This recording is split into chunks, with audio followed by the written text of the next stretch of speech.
Olá, pessoal. Sejam bem-vindos a mais um episódio do podcast Acontecendo Aqui. Estamos no Instituto Bertol, em Florianópolis, um estúdio espetacular que a gente faz uso há 2 anos. Quinzenalmente, a gente vem aqui trazer convidados de grande qualidade para compartilhar conhecimento com vocês. Quando falamos em inovação, normalmente a gente pensa em startups ou nas grandes big techs do Vale do Silício. Mas aqui em Santa Catarina tem um laboratório ligado à Universidade Federal de Santa Catarina, UFSC, que desenvolveu sistemas utilizados por milhões de brasileiros nas áreas de saúde e educação. Para entender como a universidade pode gerar impacto social em escala nacional, nós recebemos hoje os professores responsáveis por esse laboratório, que é o laboratório Bridge. Com satisfação apresento para vocês o Jades Rames e o Célio Cunha, professores da UFSC. Muito obrigado pela presença, sejam bem-vindos aqui. Muito obrigado, Jailson. Olá a todos também que nos assistem. Uma satisfação muito grande poder conversar aqui com vocês, mostrar a trajetória do Laboratório Bridge, os projetos que nós desenvolvemos e principalmente das pessoas que fazem tudo isso acontecer, né? Eu particularmente estou muito feliz Que bom. com essa oportunidade. Muito obrigado, Célio. Bem-vindo também. Obrigado, Jailson. Boa tarde a todos. É uma honra a gente estar aqui, não acontecendo aqui. Agradeço a oportunidade de poder contar um pouquinho do laboratório, da universidade, dessa nossa trajetória. São 13 anos já de projetos, né, para qualificar a gestão pública do país. Então, assim, vai ser muito bom esse bate-papo. Que ótimo. Eu fui conhecer o laboratório, não estou aqui sendo impactado só com a presença de vocês. Fui lá, passei horas lá dentro, tive a oportunidade de conhecer assim, com profundidade, né, mais de 2 horas de apresentação e de visita, por isso que me motivou a gente conversar sobre o assunto. Vou começar essa conversa evidenciando que o Laboratório Bridge, que é ligado à UFSC, apresenta soluções tecnológicas para a gestão pública brasileira, com foco na inovação social e no impacto positivo. A Bridge existe desde 2013, como falou o Célio. Eu vou perguntar ao Jades quais são os propósitos da Bridge. Do Bridge, né, que é o laboratório. Hoje em dia eu não me ligo mais a se é da Bridge ou do Bridge, importa que falem do Bridge, né? Mas o Bridge ele tem um propósito que está, inclusive, dentro do nosso planejamento estratégico e dentro da nossa missão e nossa visão, que é construir soluções tecnológicas que tenham um compromisso social, né? Ou melhor, que façam bem às pessoas, usando tecnologia. E com isso, os projetos que nós desenvolvemos, sobretudo para a gestão pública, eles têm esse cunho muito importante, que é gerar qualidade no serviço público para o cidadão. Então, hoje desenvolvemos um prontuário eletrônico que é utilizado em unidades de saúde, o postinho de saúde, né? O famoso postinho de saúde. Uhum. Então, os postinhos de saúde de todo o Brasil usam um prontuário eletrônico desenvolvidos por nós. E acreditamos que isso melhora muito a qualidade desse atendimento, né? Uhum. Para a educação, nós desenvolvemos uma parceria com o Ministério da Educação, o Jornada do Estudante. E o Jornada do Estudante tem o propósito de ser um elo de comunicação, principalmente de comunicação entre o governo federal e os estudantes, né? Uhum. Em breve, também um elo de comunicação do governo estadual e dos municípios. Mas o objetivo é que ele leve essas informações de vestibular, de educação, de bolsas, enfim, e ter um histórico para o estudante que vai desde a pré-escola até pós-graduação, trazendo informações tanto de escolas públicas e privadas e que tem ali sua grade escolar, suas notas, documentos escolares, enfim, tudo que o estudante precisa ter na palma da mão, digamos assim, né? E isso, diploma digital. Então, se a gente volta para o propósito do Bridge, né, é desenvolver soluções que impactam a vida dessas pessoas, né? Sim. Então, sobretudo saúde e educação, mas são sistemas que a gente tem um retorno para o cidadão muito grande. Muito bom. Eu queria perguntar ao Célio, Santa Catarina tem um território fértil para tecnologia e inovação, né, com toda essa qualidade que a gente vê todo dia nas empresas surgindo, empresas gigantes aqui. O que motivou a UFSC a empreender ou trazer talentos para montar um laboratório como o Bridge, com esses propósitos?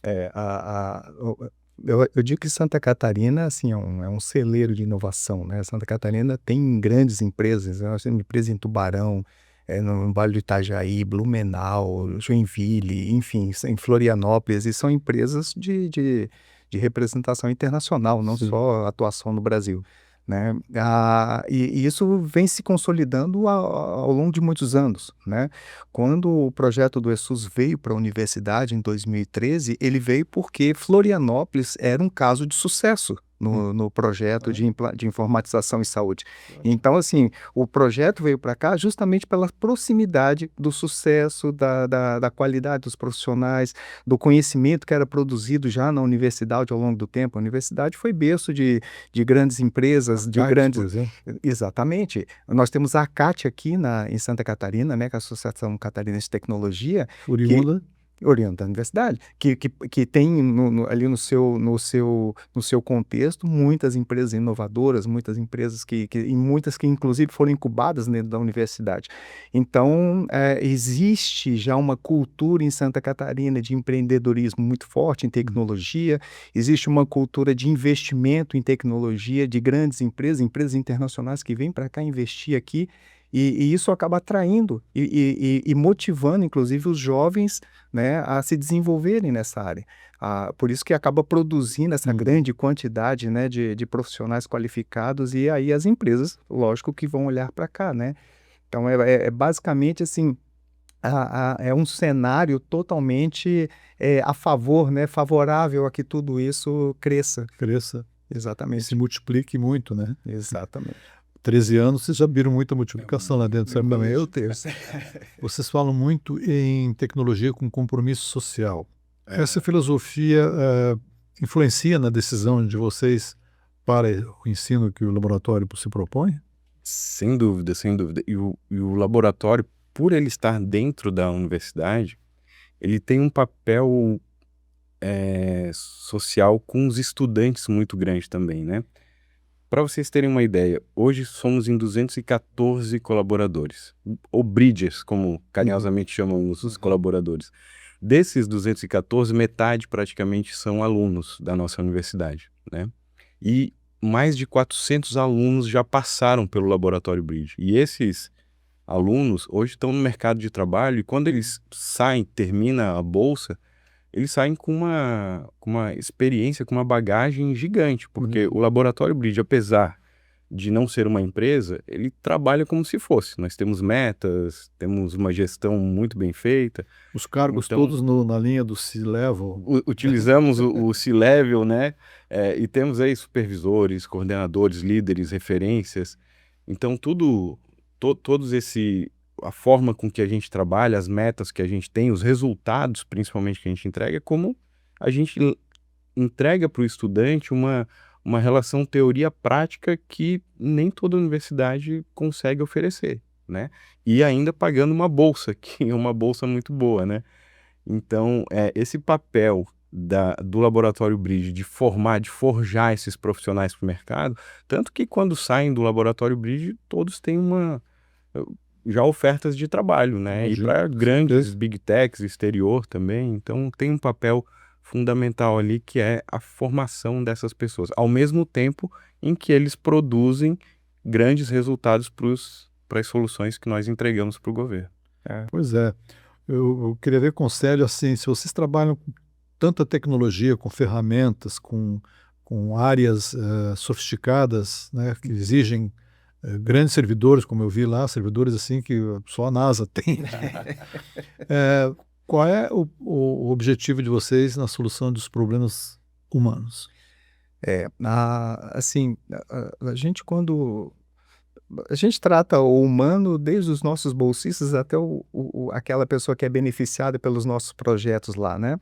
Então, o desenvolvimento dos bolsistas, como já estava falando, isso é muito interessante, porque nós não pegamos ferramentas do mercado e implantamos no nosso modelo de gestão. Nós damos a oportunidade que esses modelos sejam desenvolvidos dentro do próprio laboratório. Então, nós temos um modelo ágil de gestão de projetos, execução, que foi desenvolvido dentro do laboratório. Então, é uma cultura nossa. Então, tudo isso a gente pensa justamente nessa qualificação. Quando a gente passa para o usuário, por exemplo, um usuário da saúde, nós estamos preocupados com o cuidado continuado daquele paciente, né? É ele entrar aqui e ter uma visão da saúde daquele paciente ao longo do tempo, né? Não adianta você ter um pedacinho daquele paciente numa unidade de saúde, outro pedacinho numa policlínica, outro pedacinho e tal, e você não consegue ver aquele cidadão como um todo. Então, a ideia de um projeto, de um grande sistema de informação em saúde é justamente isso. Então, essa nossa visão de usuário da saúde, né? A gente poder contemplar aquele usuário e garantir para ele, de alguma forma, todo esse cuidado continuado da vida dele, né? É. E em relação à educação, a gente, com esse projeto do Jornada do Estudante, a gente visa ali trazer para o estudante um acesso à informação, né, acesso não só do estudante a uma informação qualquer, mas também do governo, né, das instituições de ensino àquele estudante, né, para que ele não fique perdido dentro daquele... Porque ele está numa escola, se ele muda de escola, começa tudo de novo, e a gente não quer isso, a gente quer que aquele estudante seja visto de uma forma única, né, dentro de todo esse contexto. Muito bom, muito interessante. Agora, vocês sabem, com certeza, que os brasileiros utilizam muita tecnologia, muitos serviços de tecnologia, sem ter ideia de onde que vem, né? Quem é que está por trás daquilo, como é que aquilo chegou até ele.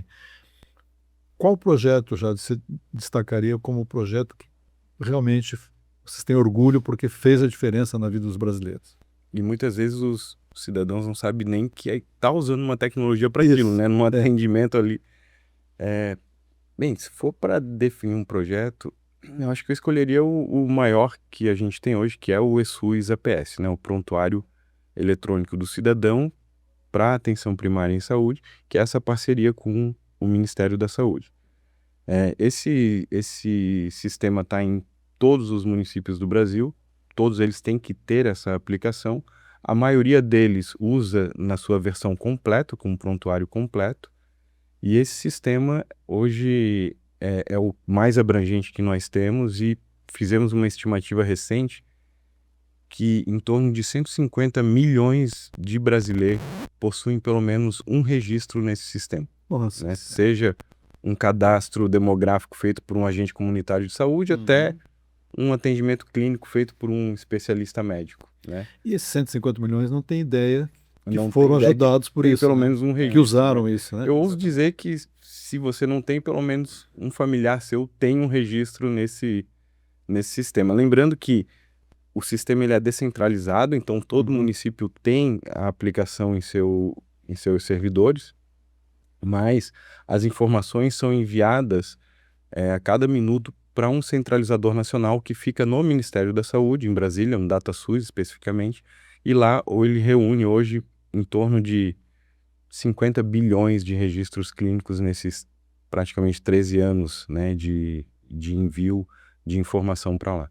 Então o Ministério da Saúde usa esse banco de dados, esse grande banco de dados, para definições de políticas de saúde, para as suas áreas técnicas, enfim, né? Então aí a gente tem uma noção da abrangência e do tamanho a que é o complexidade. sistema. E E aí, complexidade, claro. o que Né? passou na minha cabeça aqui foi esse ataque que teve recente aí do desastre que não houve, né? Os hackers. Qual é a segurança? Como é que vocês garantem a segurança desses bilhões de informações que estão na nuvem? Qual que é? Para começar, nós temos uma equipe de cibersegurança lá totalmente dedicada não só ao projeto do eSUS, mas a todos os projetos, né? Além disso, o próprio Ministério da Saúde, Governo Federal e o DataSUS, eles que cuidam dessa parte de segurança desse centralizador, né? O Laboratório Bridge, inclusive, ele é responsável por fazer o sistema que coleta essas informações, o sistema que recebe, mas que fica dentro do arcabouço de segurança do governo federal, né? Então é algo extremamente seguro. Espero nunca ter uma notícia de que vazou alguma Deus coisa nos lá. livre. Em 13 anos nunca aconteceu, mas sim, é uma preocupação constante Sem dúvida. e um investimento altíssimo, tanto do governo federal como do próprio Laboratório Bridge em conhecimento, em a gente sempre ter isso muito bem guardado, né? Muito bom. Naquela visita que eu fiz, deu para perceber que há uma valorização muito grande dos colaboradores Sim. para o plano de carreira que vocês oferecem lá. É difícil criar um ambiente que retenha talentos nas empresas, no órgão público, numa universidade. Que pesquisa vocês têm sobre cria um ambiente para reter talentos? Que hoje é dificílimo. Hoje é muito difícil. É difícil, mas a gente reúne uma combinação de fatores, né? A começar pelo propósito. Então, o bolsista ou o colaborador que está ali, ele sabe que o que ele está desenvolvendo ali, ele vai ter um impacto social, ele vai trazer um benefício para a vida das pessoas. Isso é uma coisa. A outra coisa é a questão da cultura organizacional, né? Então a gente tem isso muito forte. Por exemplo, quando um bolsista entra no Laboratório Bridge, e diga-se de passagem, só no ano passado, em 2025, nós tivemos quase 1.000 inscrições para em torno de 40 vagas, né? Quando eu digo inscrição, pode ser que alguém tenha se inscrito em mais de uma vaga, mas são quase 1.000 inscrições para 40 vagas.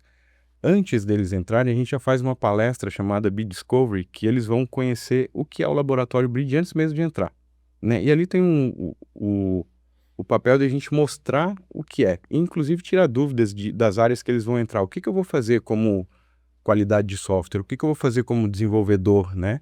Ou de suporte, enfim. Então já começa ali. Quando ele entra, tem um onboarding totalmente estruturado. E o bolsista que entra ali não fica só, né? Todo mundo dos 214 Bridgers tem uma referência, né? Até chegar a mim. E eu, consequentemente, tenho como meu coordenador, o professor Raul Vaslavic, sendo a minha referência. Então todo mundo tem um amparo, todo mundo tem uma referência. Dentro ainda a gente tem, para fazer carreira, um plano de desenvolvimento individual, nós temos mentores, nós temos skills, um cuidado com as skills, né, a evolução dessas competências dos colaboradores, então tudo isso com uma mentoria, com um projeto interno muito bem estruturado. Então aí a gente começa a ter uma visão de carreira, né? E o salário também está envolvido, às vezes para a universidade, para os nossos projetos é difícil manter um salário tão competitivo, mas a gente faz um esforço ao máximo para que os nossos salários realmente sejam bons também, né? Então, une um salário bom com um propósito e com uma atenção às pessoas, né? E um preparo para a profissão de futuro, né? Exato. Que eu acho que tem muito disso lá, né? Tem, exatamente. Inclusive... Não é para a profissão de ontem, que vai terminar daqui um ano. Justo. E, por exemplo, como estamos na universidade e tem essa preocupação com os bolsistas, só para terem ideia, o bolsista fica em torno de 2 anos conosco, né? Uma média, né? Uma média. Quando ele encerra esse processo que ele está se formando na graduação, ele tem a possibilidade de ir para o mestrado e continuar como bolsista, de ser contratado, se houver a vacância de algum cargo, né? Porque nossos projetos têm um limite de recurso. Então, se for um grande talento, a gente faz de tudo para contratá-lo. E se isso não acontece, não puder acontecer, a gente tem um cuidado de prepará-lo para o mercado de trabalho. Então é um projeto que a gente ensina como montar um currículo, como se comportar numa entrevista, como procurar uma oportunidade. Então a gente não deixa o bolsista que está terminando a sua jornada ali desamparado, né? Então, fundamental. Eu posso dizer que 100% dos bolsistas, eles, se não ficam ali para fazer uma carreira ali, que eles têm uma possibilidade de carreira fora. Então, o desafio de reter talento realmente não é fácil, como eu te falei, é um conjunto de fatores, né? Mas são duas coisas interessantes. Por exemplo, hoje, mais de 90% dos CLTs que nós temos são ex-bolsistas, né? Então, são pessoas que nós aproveitamos ali, que nós forjamos ali dentro, que nós preparamos e se tornaram especialistas. Mas a gente também fica feliz quando a gente a gente vê um profissional que foi construído ali, foi criado ali dentro e vai para um... Uma startup. Não, para uma Montar empresa. própria, A gente tem... montar o seu próprio Nós negócio. temos bolsistas que saíram do Bridge e foram trabalhar em grandes empresas, Mercado Livre, Ambev, Nubank, sabe? Então, nós temos grandes empresas que foram lá e absorveram. Então, a gente também fica feliz em saber que nós contribuímos para a carreira desse Isso aí. profissional. E tem uma coisa interessante, Célio, que eu não contei até hoje, mas eu acredito que em torno de 10 profissionais que nós temos ali, eles saíram do laboratório Bridge e voltaram. Então eles viram como era o mercado de trabalho, né? Deixa eu voltar e melhorar um pouco. E assim, gostam do ambiente de trabalhar ali, da clareza, da transparência. Claro. Então a É a gente tem uma... qualidade dos mestres, né? Sem dúvida. Sim. Sem dúvida. Então tem esse episódio que às vezes acontece, assim, eles vão para o mercado de trabalho, mas depois querem voltar.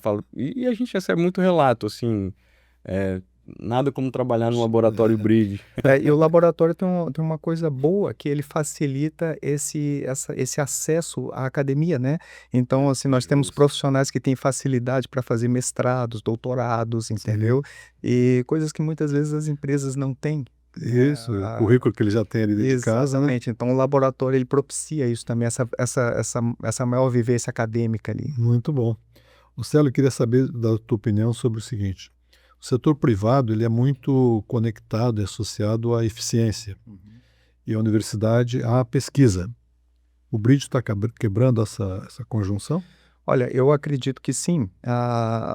Hoje em dia, a gente não consegue mais viver isoladamente, né? Então, o Bridge, ele tem que ser eficiente. Os laboratórios, não vou dizer só o Bridge, mas esses laboratórios de tecnologia, laboratórios de universidade, eles não conseguem mais viver longe da eficiência. Por quê? Porque muitos deles, eles prestam serviço a empresas privadas que necessitam de uma eficiência, e também o governo. Os órgãos públicos hoje, eles não conseguem mais assim viver também, eles não conseguem mais fazer um projeto para dar certo daqui 5 anos. Eles precisam de um projeto para dar certo daqui a 1 ano. Sim. Entendeu? Eles querem resultado daqui a 1 ano, 6 meses, né, Jades? A gente recebe demandas assim, fazendo, olha, isso aqui tem que estar pronto em 6 meses.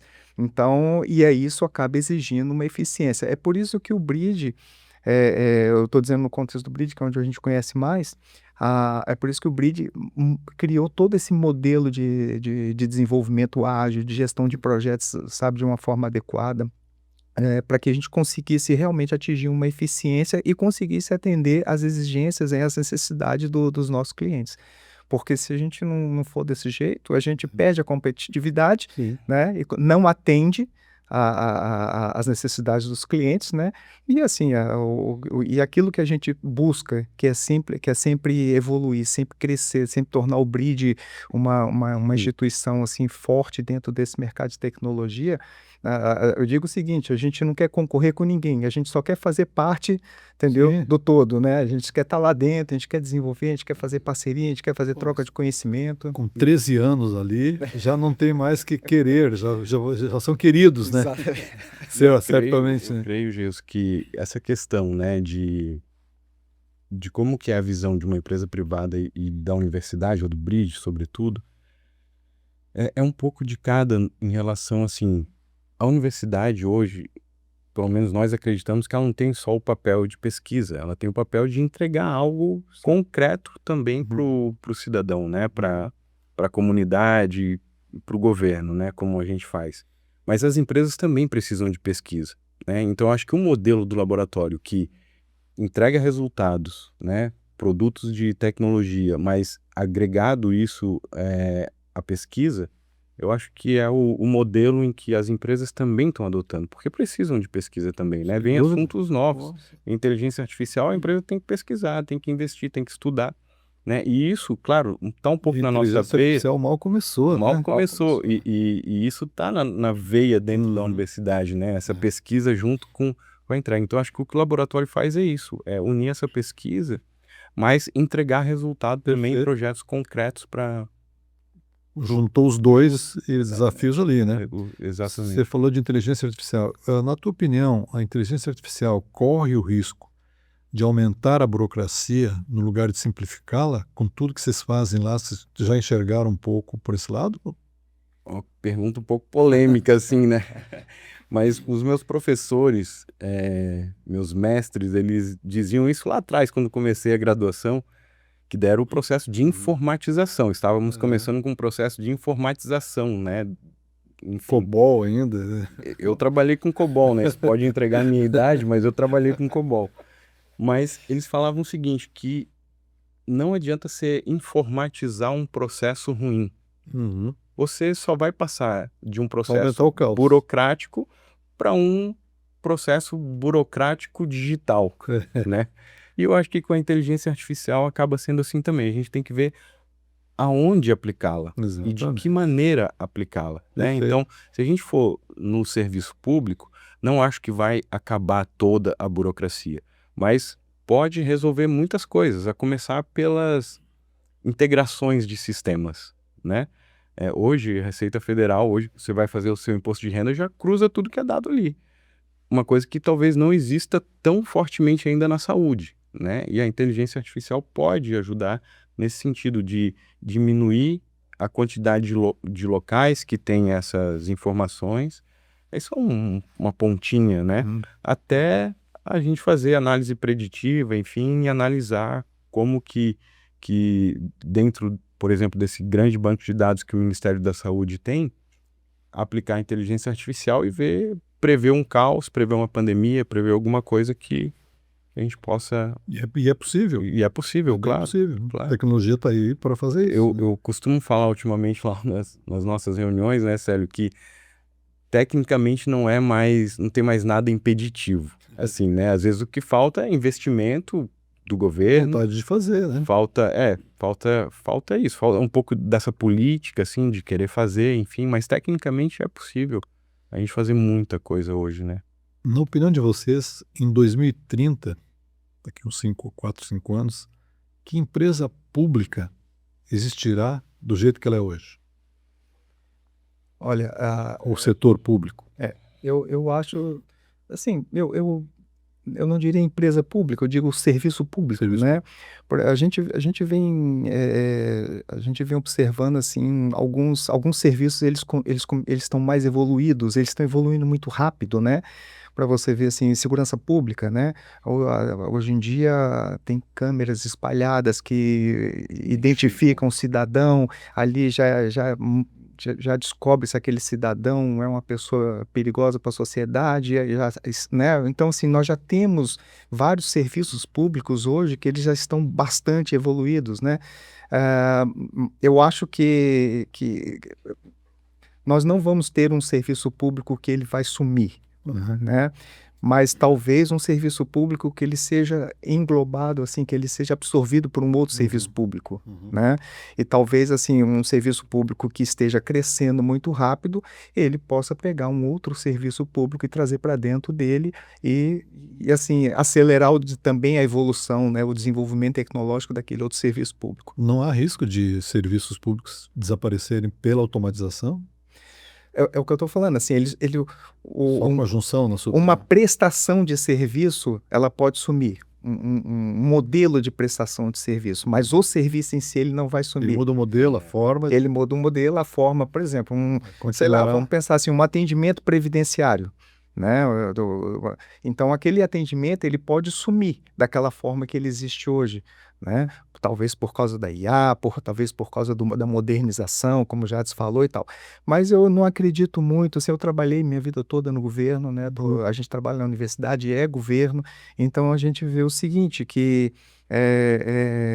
antigamente um projeto nacional, implantava um projeto nacional, só ia começar a colher resultados 5 anos depois, 7 anos depois. Hoje não, hoje você lança um projeto aqui, em menos de um ano você tem 5, 10, 20 milhões de ocorrências naquele projeto. Então é uma coisa que evolui muito rápido. Então eu acredito assim que o modelo da prestação do serviço ele pode mudar, ele pode até sumir como ele é hoje, né? Ele pode até não existir, mas talvez o serviço prestado, né? Por exemplo, o serviço previdenciário, o serviço jurídico, o serviço de saúde, ele pode talvez mudar o modelo que ele é prestado, mas sumir eu acho um pouco difícil. Talvez isso demore um pouco mais. Bom, um dos sonhos do Bridge é aumentar a sua liderança na saúde digital e na educação com crescimento contínuo. Como é que vocês estão planejando conquistar isso? Célio Cunha, que pergunta. Que pergunta, hein? Crescimento contínuo Sim, na área de assim, tecnologia para a saúde e educação. nós, dentro da nossa visão, nós temos escrito o seguinte: nós queremos ser um laboratório referência em tecnologia e inovação com compromisso social. Então, naturalmente, nós queremos manter esses projetos. Só uma pergunta, com esses números que você disse aí, já não são líderes? Queremos mais. Mas acreditamos assim que ainda tem muito o que fazer na saúde, né? E não queremos isso só para nós, né? Eu acho que assim, o sonho do Laboratório Bridge é que a gente tenha muita tecnologia em saúde, interoperável. Estou dando o exemplo da saúde, né? Mas interoperável, onde o cidadão ele é atendido aqui numa unidade básica de saúde, depois ele vai para um outro estado ou município, atendido num hospital de alta complexidade e tenha todas essas informações conectadas, né? Mas isso não se faz sozinho. O próprio DataSUS ele está avançando numa rede nacional de dados em saúde e que precisa de diversos players, né? O player da atenção primária tem sido o Laboratório Bridge, né? Mas ainda temos muito o que fazer. Por exemplo, temos já um roadmap de mais 4 anos dentro do eSUS APS, né? E envolve aí outras áreas técnicas dentro do Ministério da Saúde, está por vir algo mais específico para saúde indígena, algo mais específico para saúde prisional, grandes evoluções em prescrição digital, interoperabilidade, enfim. Então, o que nós queremos é continuar contribuindo e evoluindo esses sistemas na saúde e na área da educação continuar também com essa evolução e fazer do Jornada do Estudante um super app, né, que conecte de fato as informações municipais, estaduais e de governo na educação para o estudante, seja público ou privado. Então, assim, eu acho que o modelo é até meio parecido na saúde da educação, né? Interoperabilidade na saúde e uma interoperabilidade na educação. Então, essa seria a forma do Laboratório Bridge continuar contribuindo e, como diz a nossa cultura também, nós gostamos de explorar novos mundos, então nós gostamos também de novos desafios. Pois então. Até, por exemplo, nos primeiros 5 anos, nós só trabalhávamos com prontuário eletrônico. Depois desenvolvemos outros projetos para a Anvisa, para o Fundo Nacional de Desenvolvimento da Educação, para outras áreas dentro do Ministério da Saúde, então foram outros sistemas, projetos já entregues. Estamos falando basicamente dos 2 vigentes, mas nós já temos mais 5 projetos funcionando em produção em outras áreas e outros órgãos do governo, né? Não falamos tanto deles, mas nós aceitamos novos desafios, né? Então, quem sabe não vem pela frente segurança também, não vem a outras áreas dentro do Ministério e formas com que a gente possa continuar contribuindo, alinhado sim ao nosso propósito de desenvolver tecnologias que tragam um bem às pessoas, mas explorar esses novos mundos, né? E para outras áreas, assim. Porque tecnologia e talento vocês têm para dar e vender, né? O que a gente gosta é de crescer de forma organizada, né? Não dar o passo maior que a perna, assim, né? Mas eu estava falando, a gente só trabalhava com saúde. Quando veio educação, a gente tem a nossa expertise é saúde. Mas vamos lá, vamos aceitar o desafio. E estamos já há alguns anos com a educação também, né? Perfeito. Então, eu acho que o laboratório se mostra muito resiliente nesse sentido.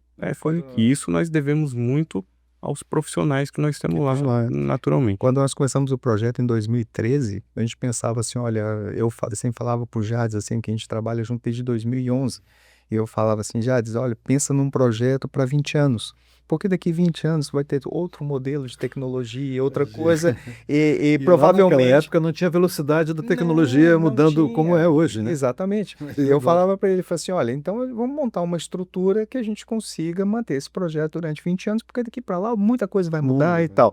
E nós já estamos há 13 anos, né? E o projeto cada vez crescendo mais. Começamos com um número... adaptando e evoluindo, né? Exato. Começamos com um número muito reduzido, assim, de pessoas, né? 15 de 15 pessoas. Tá? Hoje nós temos mais de 200 pessoas dentro do laboratório, né?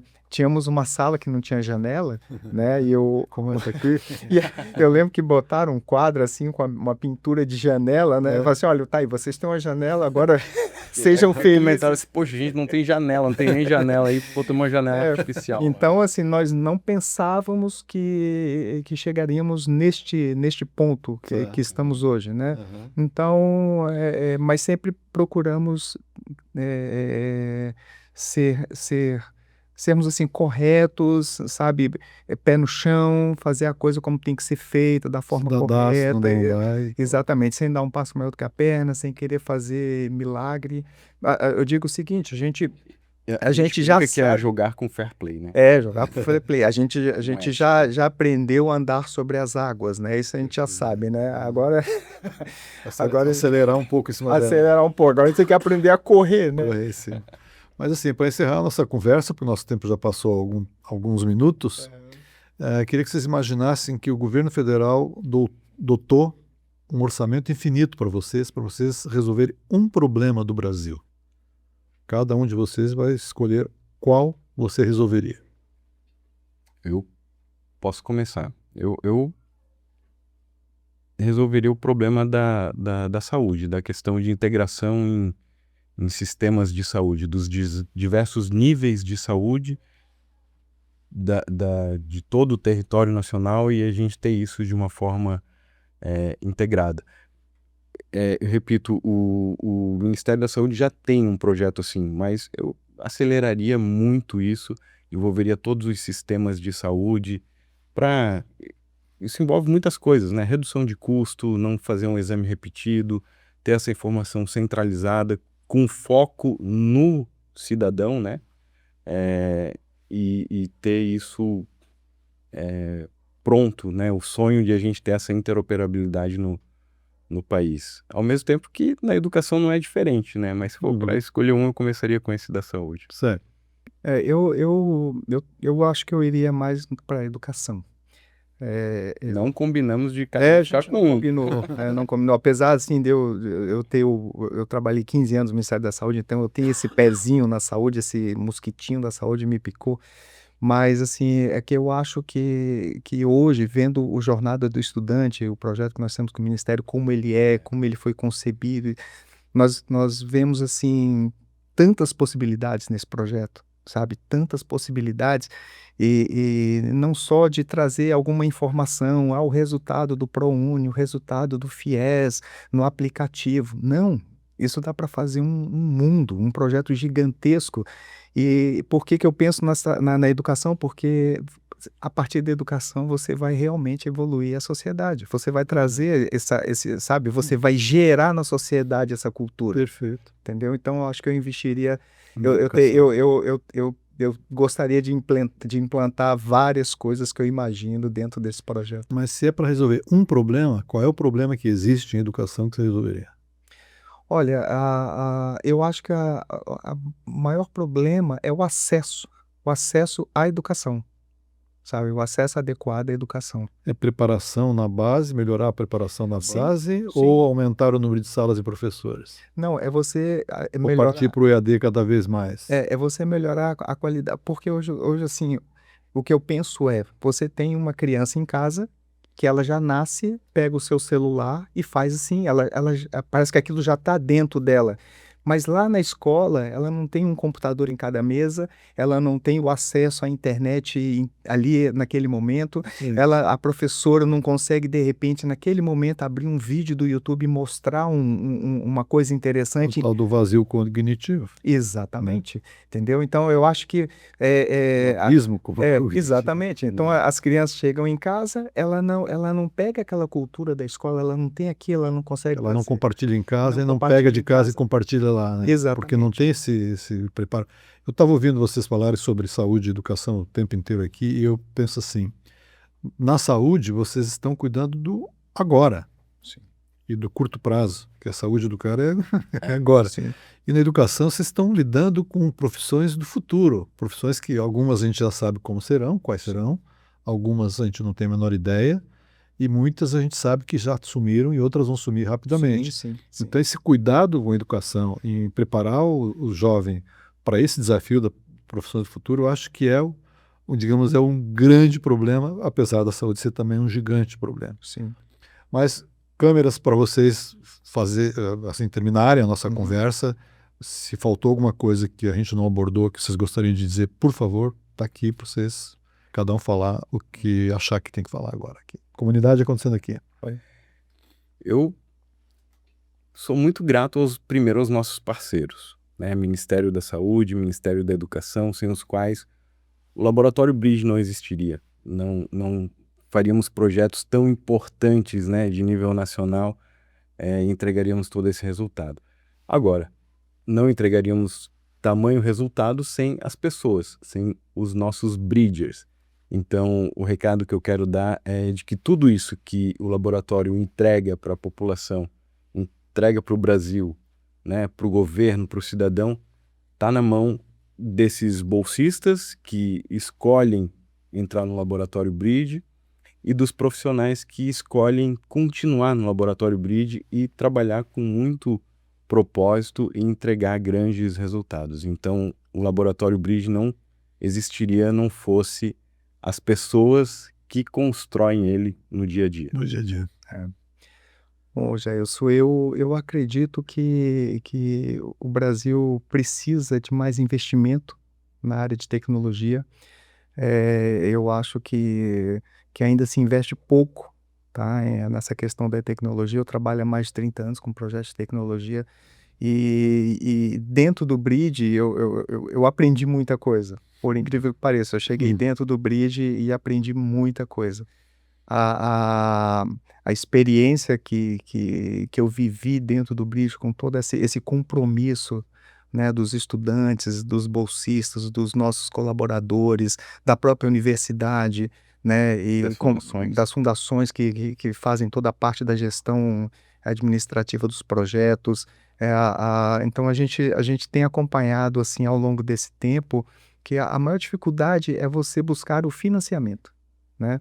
Então, se nós tivermos mais financiamento, mais investimento, porque é com informação que você vai conseguir fazer a gestão, né? Se você não tiver a gestão, você não consegue fazer nada, né? Se você não tiver ali o aplicativo no seu celular com o seu extrato bancário, você não consegue gerenciar a sua vida financeira, entendeu? Então, eu acho que é super importante, eu acho que vale a pena essa reflexão, né, dos governos estaduais, municipais, né, do próprio governo federal, para que a gente consiga fazer mais investimento, inclusive na academia, porque a academia é onde produz o conhecimento. Exatamente. Muito bom, agradeço muito a vocês por compartilharem a sua inteligência, seu conhecimento. O tempo é curto, então a gente formatou aqui uma conversa meio dentro do tempo. E a você, muito obrigado pela audiência e até o próximo episódio aqui no Instituto Bertol, em Florianópolis.